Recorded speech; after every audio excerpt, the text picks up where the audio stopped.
everybody, and welcome to a new series from Studio Wesley. This is my series. My name is Nick Hart, and this series is going to be called The Journey of the Young Christian Man, where we explore the different complexities of young men establishing their faith and being able to discuss their faith and emotions regarding their faith more openly, because I think that's a very stigmatized topic in today's culture and climate.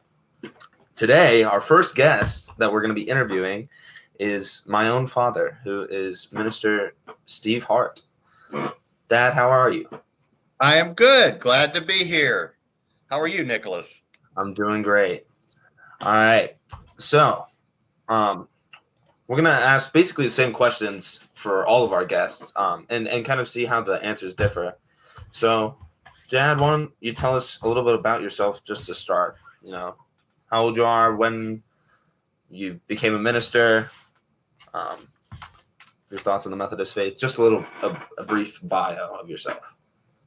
Sure. So I'm 59 years old. I was raised in a small town in Alabama, and I was adopted by parents who were older than most of my peers' parents. My dad was 47 and my mom was 42 when they adopted me, and they had been married for 22 years. So they really cherished me. I was their only child, and so they taught me about the unconditional love of God, really through their example of how they loved me. Now, they were both raised in the United Methodist Church in Alabama, and their faith was very much a part of their daily life. They weren't big church attenders, but they did incorporate faith conversations into their day-to-day talking.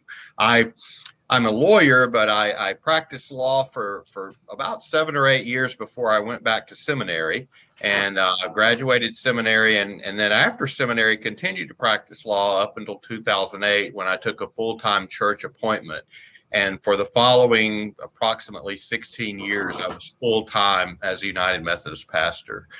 So that's just a big overview of my journey. And I can get more specific as you lead me through the questions. Right.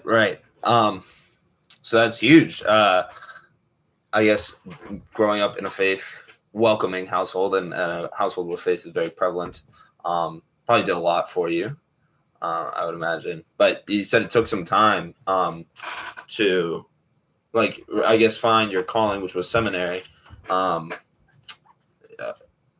When did you establish your faith? Would you say that you first fully said, this is what I'm going to do, I'm accepting Christ, and I will pursue Christian, lifestyles for the rest of my life? What age would you say that was?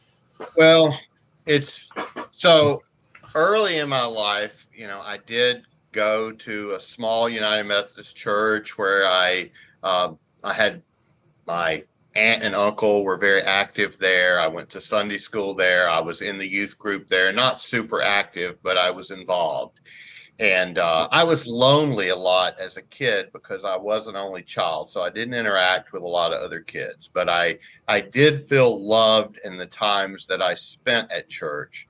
And then as I got to be later in really as early as age 11, I went away to a boarding school. And so I didn't live in the house with my parents. And during my entire time, 7th through 12th grade boarding school, I didn't really attend a church at all. But as I got to be about 16, 17 years old, I went through some real struggles with trying to figure out if I believed in God, if I believed in the faith tradition I'd inherited. Just really struggled with my own loneliness and challenges associated with that. And then when I was 18 years old, I guess it was during the summer of that year, I had a real reawakening to my faith. I started connecting with some young people who also were very strong in their faith, not even associated with the United Methodist Church, but just people at the college I attended.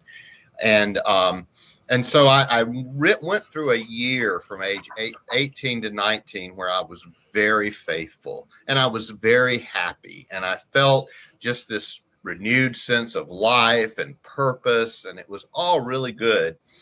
But I did struggle because I still was very much a part of my identity was trying to understand things intellectually.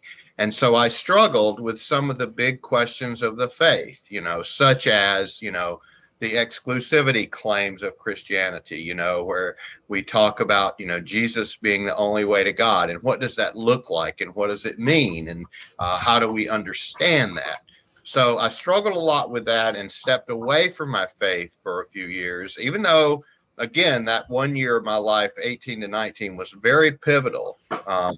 But then I stepped away and was like, well, I'm not sure exactly if I believe all this. So it was sort of like 2 steps forward and 1 step backward for probably about a decade before I really committed long term to my relationship with God on a regular basis and to understanding the Spirit working within me. Yeah. So I'm gonna kind of backtrack. So you said at 16 you were kind of going through all these things and questioning your faith. I think it's a pretty common experience. I don't want to speak for everybody, but that a lot of people will have some experience in Sunday school and like a rough baseline. And then after that, at least with my peers and the people I see around me, for young men, you don't really hear about their faith. Like nobody's talking about it in depth. When you were 16, 17, dealing with these issues, and you said, you kind of felt lonely, how did you go about navigating your faith? Who did you talk to? Did you talk to anybody? Were there resources? Yes, they weren't necessarily resources through my friends, although I did have 1 or 2 who were very solid sources of support. But in addition to that, I had an aunt and uncle who were, an aunt in particular. My Aunt Betty was one of the most faithful people. She talked about her faith a lot, and she would routinely tell me she's praying for me, she loves me, and she really did understand the life of faith as this wonderful adventure. And for the most part, she was a positive, upbeat person. She did not display as much of the judgmental attitude that can often be a turnoff for young people. I mean, she was generally very positive. And so I think that, yes, she was a very strong resource for me. Yeah. What would you say for people like who don't have something like that? I mean, did you feel comfortable talking to your friends about faith, or was that something? Did you feel like I might get judged for it? It's funny. I had a couple of safe people that I could talk to. One in particular who was really a convert to the faith. Like, I don't think he grew up even in a household where Christianity was discussed, or I don't think he had attended church, but he was a year or 2 older than me, and we were in college together at Birmingham Southern College in Birmingham, Alabama, and he was this source. He just had such enthusiasm for the faith because he was a new convert. And I've still got a Bible that he gave me in 1985 that he signed and wrote on it about his prayer for me. And I still remember the words that he wrote in there, and just about the importance of the concepts in Scripture and how they would give me a worldview that would really give me a new kind of vision of life, that God would, a vision of blessing, I guess I would say. So why do you think it took, as long as it did for you to, you had these resources, some of these people that you could confide in, but you said still about a decade of 2 steps forward, 1 step back. Why do you think it took that long to kind of navigate this journey? I'll say it this way: the distance, I've heard somebody else say this before, the distance between the head and the heart is often the longest distance imaginable. I felt that I had to understand everything in my head before I could really feel connected in my heart. And that's, I don't think, a realistic approach, because you can't think your way to a faith. And so I had to get out of my own head. I guess. I had to be able to receive love and give love and trust God in this process. And often I wanted to trust myself more than God. And I'll expand on that a little. When I was 18, I articulated to my Aunt Betty that I felt a calling to ministry. And she was very positive. She said, "Well, that doesn't surprise me. I think that's great." And so I shared that. But then I decided within a year or two of that I was going to go to law school. I was going to be a lawyer because in my mind, I could accomplish a lot of the good social goals that I thought would make the world a better place through law, and I could make a living, financially for myself.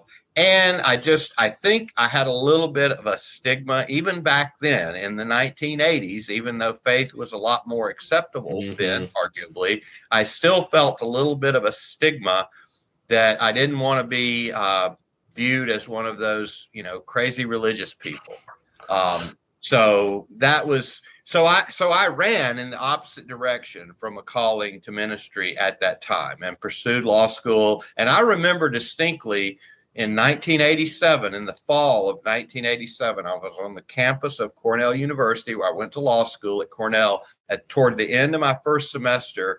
And I remember thinking, I kind of feel like maybe I missed my calling, but I'm already here. I can't quit. I got to keep going. And I remember just kind of looking up, and I wasn't a person who prayed regularly, but I remember just kind of looking up to God and saying, "God, help me to do whatever it is I need to do here, and please bless it." It was a kind of a pitiful prayer, but that's what I did. And I struggled to get through law school. I was very good academically, but I was also still very lonely and kind of emotionally conflicted. I didn't date at all through that time, and I just felt very alone in the world. So that was a period of challenge and transition. And when I finally graduated from law school and started practicing law in the Atlanta area, it was shortly after that I met my wife, your mother, and we started dating. And so it was important to me when we started dating that we get married in a church, because I think I still held this deep conviction that God was real and that I wanted to honor God in some way as I went into this marriage relationship, even though, I was still kind of unsure about a lot of stuff. I'd say like that unsureness and kind of loneliness is something that I feel like I see a lot around college, especially like young men. The loneliness, but it's universal, but it's masked in different ways. So some people are always going to parties and hanging out with their friends, or I know people who are always in a new relationship, and they're trying to, at least it seems as if they can't be alone, and they're trying to fill the void. And I like, at times I can understand that, right? Because it is hard to be alone and just have these questions about your faith, and not like you want somebody there to maybe talk about it with you, or at least a person that you can rely on, like in a relationship. And so I would say, like, were there times when you kind of had a moral compass that you were like, these are the things that the faith teaches me, or these are the things that I learned growing up, but these are the things that everybody else is doing, and I, don't want to be alone, or I don't want to be left out. And I don't really know what the faith is giving me right now, so I'm going to go and do these things. I feel like that's a pretty common thing. So, I'm sure, did you have any experiences like that? Oh, yeah. Yeah. That, and honestly, the fact that I had the luxury of basically, even though my parents weren't wealthy, they gave me everything that I needed and most of what I wanted. And so I didn't have to worry about, access to education. I didn't have to worry about, having enough funding to complete my semesters, even if I did take out student loans to do it. But generally, I was provided for, and I think that provided a level of comfort in my mind where I didn't really feel, if I felt a need for God in addressing my loneliness, I didn't have much confidence that God could do it. So I chose other things instead, and just, I mean, I went through a period where, it was alcohol was, did not agree with me. And I, I realized that led me down negative paths.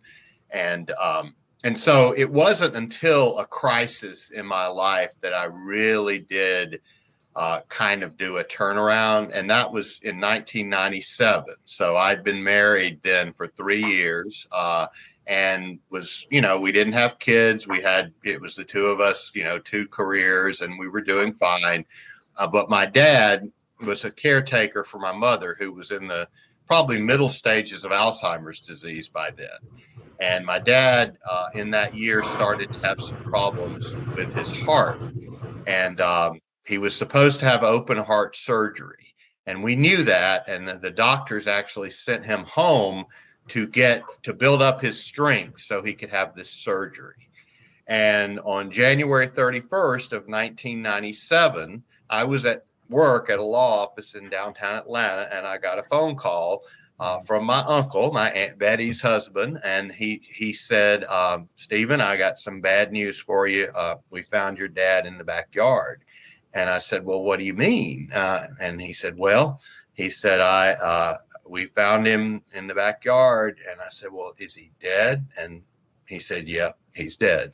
And he had filled out his check for his grocery shopping that day. He had already actually written the name Piggly Wiggly, which was the grocery store, and had it in his hand. He walked out to the car and opened the car door, and he had a massive heart attack and dropped dead. And that was, of course, shocking for me. And I immediately, we had to drive to Alabama to the house, and my mom didn't know what had happened. I mean, literally, she wondered where he was. Yeah. And we had to get her in a nursing home within 7 days of that, literally. So that was a life-changing kind of shock. And it was at that point that I felt, oh my goodness, I need my faith to get through this. This is life and death. This is, serious, heavy stuff. And so I pivoted back, and I'm like, within a few months, I started attending church again. I started to feel that joy that I had felt back when I was 18 and had that positive experience. And that gradually led me back where I pursued a calling to ministry that led to me going to seminary and then eventually, getting in full-time ministry. But interestingly enough, what I would like to offer about that is, even though I did, turn back to this sense of ministry calling that I had previously, once I got that grounded in my faith, I actually started enjoying the practice of law a lot after that, in ways that I never had before. So it was almost like God answered my prayer that I had prayed back in 1987 when I was on the campus of Cornell, saying, what the heck am I doing? And so it flowed into something positive, almost in spite of me. So yeah, that's right. The gist of it. Do you? It's unfortunate that the crisis is what made you have to. I think that's a pretty common thing, like that people are in times of need and they turn to religion, which is like expected, right? Because I mean, when you have no power in a situation like that, the only thing you can really do is pray and turn to God, or turn to drowning your sorrows and something that's bad for you. But I wonder, like, you see a lot of young men in colleges today, like, going down these kind of just self-sabotaging maybe holes, and you don't want there to be a crisis that wakes them up, but you want like I, I, you want something to keep you and your friends in check, right? So that you're not waking up one day and you're going, what's happening? What am I doing? Why? Like, I need God to get me out of this. And I don't know how, you experience this crisis in your life. Do you start talking to people about faith and or is that something you have to go through on your own? Oh, I started talking about it to a lot of different people, and I got a variety of responses. Some were very positive and encouraging. Some thought I'd lost my mind. Little bit of everything in between. But I had one very close friend, and we are still friends to this day. We've been friends since second grade. My friend Rob Riley from Alabama, and all through my struggle, both during high school, during college, during law school, he was a confidant. He was somebody who would check in with me when I would go through, and I had a lot of kind of more minimal crises along the way. But Rob would always check in and offer encouragement. And he had a deep personal faith and, from a different tradition, but still a solid faith. And I've so valued the fact that friendship has remained all these years. I think and you don't have to have, a bunch of friends and be the most popular person, but if one can have a pact with 2 or 3 or 4 people and say, well, we're going to be real with each other. We're going to be honest. We're going to share what's going on with life, and we're going to try to support each other. And even, we're going to tell people things maybe that tell each other things that we need to hear, even if we don't want to hear it. I mean, that's really good friendship if you can get to that sort of a pact. So I had a few people like that in my life, just a few. I mean, Rob and maybe 1 or 2 others that I was able to turn to who could really offer me, positive encouragement. Yeah. How would you say, like, do you think it was as stigmatized, like talking about your emotions or these crises that you're going through? Was it, I feel like now, it's a lot more, you don't talk about your emotions or you don't post them publicly. Like some people do, but you like, it seems like as if a lot more young men these days are dealing with issues on their own and hiding it and trying to make an appearance of my life is great. I don't need faith. I don't need to talk to people about these issues that I'm going through, especially with the emergence of social media, where, the whole thing is like posting a snapshot of your life, but, nobody wants to post the crises that they're going through. It's only the best parts. And they're not reaching out to people and saying, hey, I'm really struggling, because nobody wants that image out there. How would you say young men can go about reaching out to their friends and feeling safe to discuss religion, to discuss, big moments in their life and trying to, because a lot of that just feels like it's gone away or it's hidden behind some kind of front of masculinity or, I'm okay. I'm doing great. Yeah.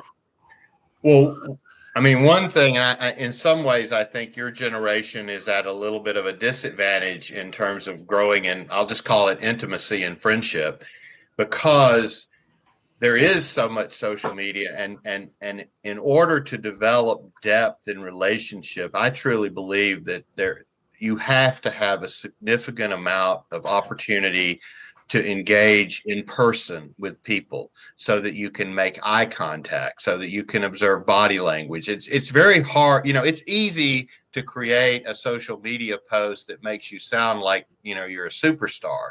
But when you sit down with somebody over a meal or a cup of coffee and start talking, it's not as easy to BS. You gotta be real.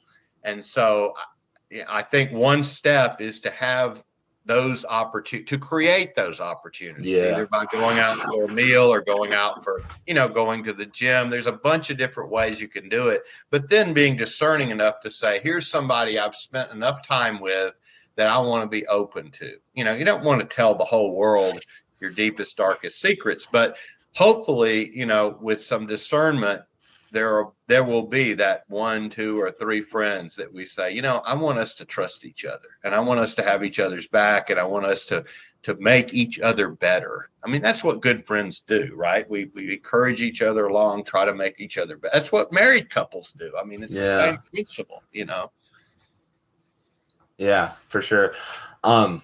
That's huge. And I think there needs to be more of a push to say it's okay to,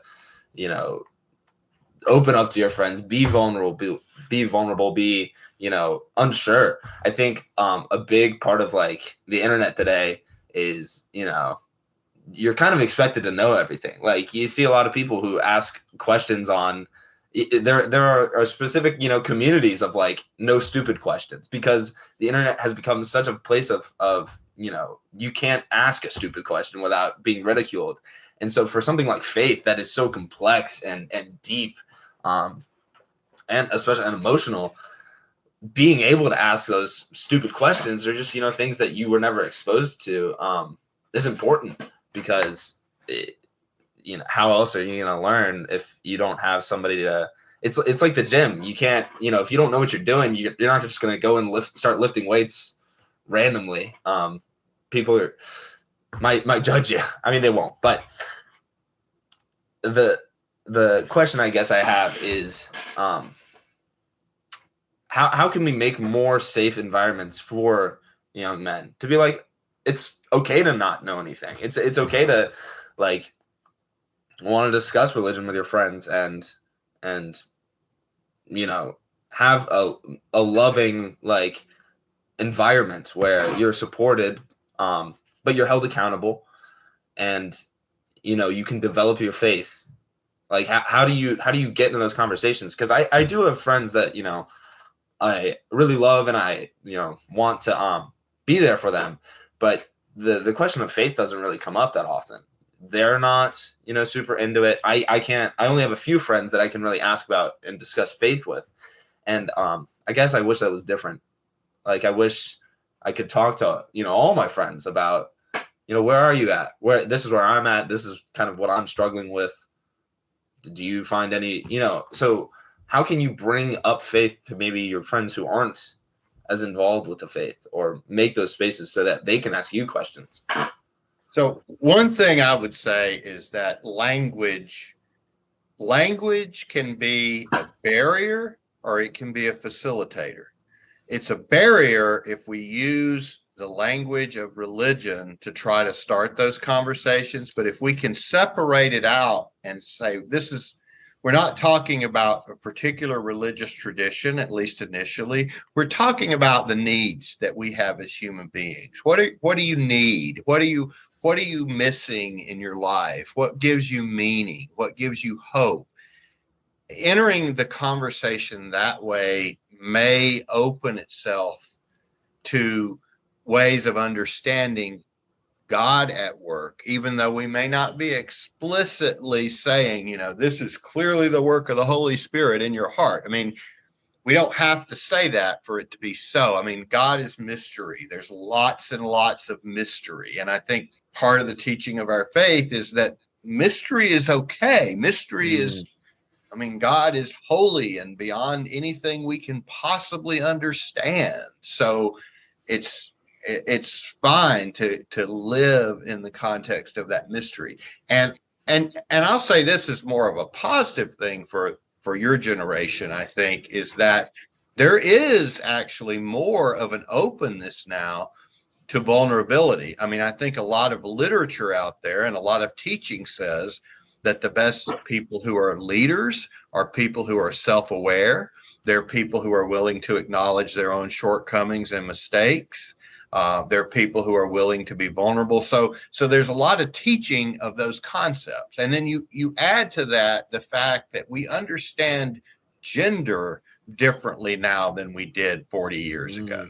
So I think, and you particularly mentioned young men, I think, there is a freedom for young men, if they choose to embrace it, not to feel like they have to have all the answers or, fit the alpha male stereotype, that we can be who we are without attaching, our gender to the most significant part of our identity. It doesn't have, and so I think those things can be useful and helpful to us. And also, I mean, it's also true that, it could be people, it doesn't have to be just other guys. I mean, we can gain spiritual insight from young women and, trans, anybody has the potential to offer us insight, encouragement, and hope in faith conversations.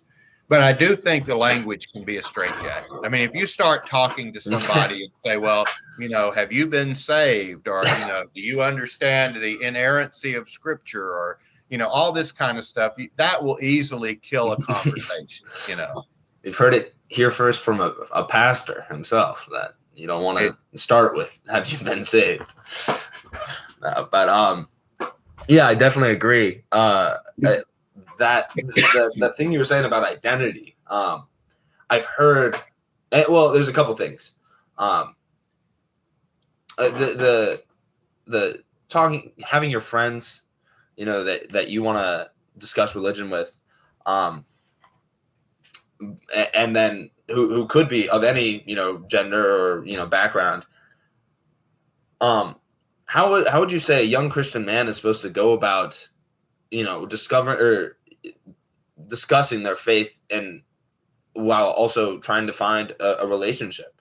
I think the dating culture around in college times is just very difficult to understand, because there's a lot of things that people like going out and partying and being maybe a little more promiscuous, and having religious beliefs and things that you've set in stone, but trying to live and survive in this climate. What would you say for young men that want to maintain their beliefs and their practices while navigating I guess the dating climate or the environment?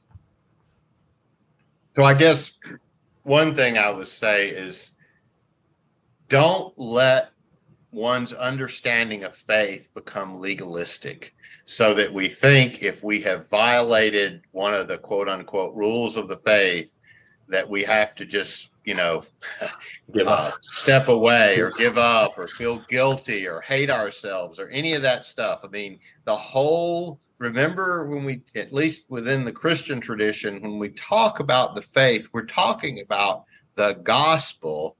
Well, the word gospel means good news, not guilt-inducing news or painful news or scary news. It's good news. So if it's good news, then principles like the idea that God's mercies are new every day, that God's not going to leave us or forsake us, that we can trust in Christ, all those things are positives, and they're not conditional upon proper behavior. So that is a principle to hold on to. Now, the other side of that, though, is, having real conversations about how we live our lives and what we want to do in our lives. So, for example, in dating and relationships, if we meet someone who's obviously, and if you date somebody very long, presumably you will have conversations about faith. I mean, it will come up just generally. Right. If you've been with somebody a while, then there's that period of discernment of just saying, well, are we compatible in the way we understand faith, or are we somehow negative toward each other in this way? Is this not a good fit? And I don't want to get so legalistic that I say, you don't want, traditionally people would say you don't want to be unequally yoked. What business does a person of faith have with a person of no faith? I don't think it's quite that simple, because I think all human beings have this deep spiritual yearning and need for connection with the God of the universe. But it needs to factor in some way to how we communicate with others. Yeah. On that point of that deep spiritual yearning, and this could we can wrap up with this. To have that, yearning is kind of like a baby step, right? That's, you're first curious about it. But once you've kind of explored it more and gone, okay, I like what this religion has to offer. I like these beliefs. I can appreciate that, I'm taught that the God of the universe loves me unconditionally. Um, and I just want to spread that. How do you then say, okay, I believe this. I'm going to identify myself first as a Christian man and then a lawyer or a pastor or a musician, or, I think I've had this conversation with a lot of other people, and it's interesting because we get so wrapped up in the day-to-day world that our identity as, oh, I'm a college student, or I'm a young man in their 20s, or I'm a musician, or like that always comes first. That's, I get my validation from this. Some people, I'm a ladies' man. I get validation from women. I get, and that all of these things, sooner or later reveal themselves as temporary, right? There are times in the semester where, doing music, you don't get a gig, or you fall short on an audition, and you're like, if I'm not the best at this, then what am I? Like, what can I call myself? And the answer, of course, should be, a Christ follower, but it's not always there. Like, you don't always see yourself as a Christ follower who also preaches, or who also practices law, or who also, how can young men today go, I'm first a Christ follower, and, the people around me know that about me. They see that that is who I identify myself as. Because it's, I feel like another big question that young men are asked today is, who are you? What do you want to be? And so answering with a Christ follower and maintaining that throughout day-to-day life. Are there any tips? Well, one thing, and I think this is a lifetime challenge for everybody. I think of people who reach retirement age and all of a sudden they retire and they lose that career identity and they don't know what to do with themselves. I mean, there are a lot of people who fall into that category.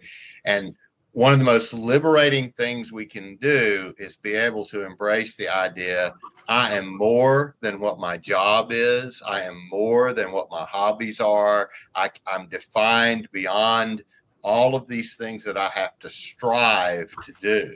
And so the idea that I'm a beloved child of God who is called to love others, to love God, to love others, and it starts with loving self as well, that's liberating, because then I don't have to prove myself. I don't have to say, yeah, I'm the greatest musician there ever was, or I'm the greatest lawyer, I'm the greatest pastor, any of that stuff. It's like, no, I'm blessed by God and grateful for the opportunity to serve others. That's it. It's not about, me trying to create this perfect identity. But it is very, very hard when you're in your 20s or 30s maybe to be thinking about this, because it's hard to conceive of, later parts in your life where all that stuff will matter so much less. But it is temporary, as you said. All those things are temporary.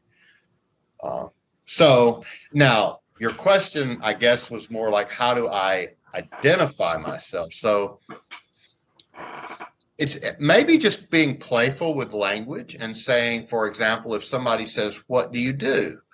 Say, well, right now, my interests are X, Y, and Z, and I'm working on this. But that doesn't define who I am, any more than, something bad I did 5 years ago defines who I am, Yeah. So, I mean, recognizing that there's always, and being curious, asking questions and being curious, I think helps a lot as well. Yeah, I think that's a thing that has gone away, or is, I maybe I kind of subject myself to it, because I throw some jabs, but like asking stupid questions, if you're around the right people and you say it in the right way, it can do a lot. Like asking the simplest of things, about faith. Like I will be the first to say I haven't read all of the Bible or all my scripture, and I don't know all of these biblical stories. So asking these questions, I think, is definitely something that's important. Because without it, we're not going to learn. We're going to keep up a front that we know what we're talking about, even though we might not have a clue. And ultimately, I think asking questions and learning more will grow us closer to the kind of goal of being not. I don't want to say the ultimate Christian man, but the goal of where we want to be. So with that, do you have any final words for the young Christian man trying to explore their faith in a college environment and, maybe facing some challenges? This is what comes to me that I just kind of thought about in conversations with people.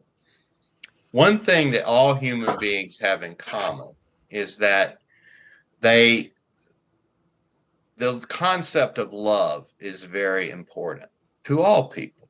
So you don't have to be talking about a particular faith tradition to talk about love and to say, well, what does it mean to you to say, well, I believe my parents love me, or I believe my brother or sister, or the girlfriend, boyfriend, whoever it is. What does love mean and look like to you, and why does it matter? That's a question that's very open-ended, but it churns up a whole lot of stuff. Like, people who love me, they're aware of all aspects of who I am. They're willing to support my virtues. They're willing to point out my shortcomings without humiliating me. All the different things. And this is what makes for good friendship, I would say, is just trying to say, how do I want to be loved? How do I experience love? And how do I want to give love? And, that this goes back to one of the teachings about the love languages. People like to be loved in different ways. Some people like to receive gifts. Other people don't care about gifts. They just want to have somebody to spend time with them and listen to them, and then other people like to be hugged or like to have some physical touch. There's just lots of different ways. So trying to identify how we experience love and how we want to give love, that's a doorway into a deep faith conversation. And it might not happen all in the same conversation, but over time, I think that's a way to till the ground for faith, to grow. Absolutely. All right. Well, thank you for that. This episode is going to be coming out on Father's Day, so happy Father's Day to you. Thank you. And thank you for being the first person that I get to interview on this journey, if you will. Well, it's been fun, and I'm grateful for the ways that God continues to show up in my life, in your life, and so many lives, in ways that we can't begin to understand completely. All right. Well, thank you everybody for watching. We'll see you next time. Thank you.